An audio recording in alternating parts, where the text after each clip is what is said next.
the Creative Memories Advisor from Mayaca City, Florida. And today I'm going to show you how to make a mat for your repositionable tape.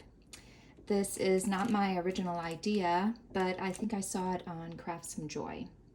So the only things you're going to need are the cardboard insert from your page protectors or your package of pages, and a piece of parchment paper that is a little bit bigger than the cardboard insert.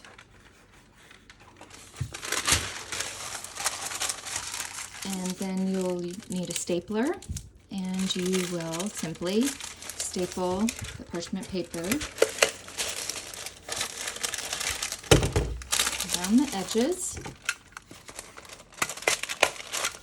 until you have a completed mat like this.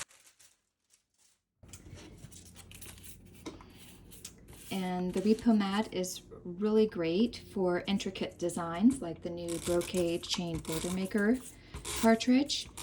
The Repo tape only sticks to the paper,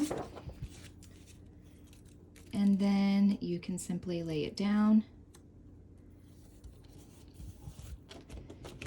and you're done.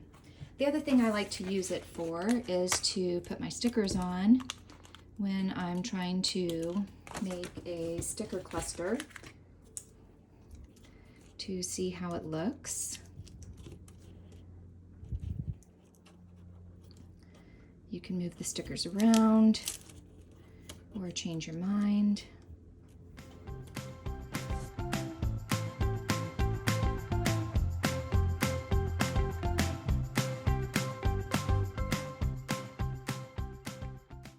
All right, thank you for watching, and I hope you enjoy the December virtual crop.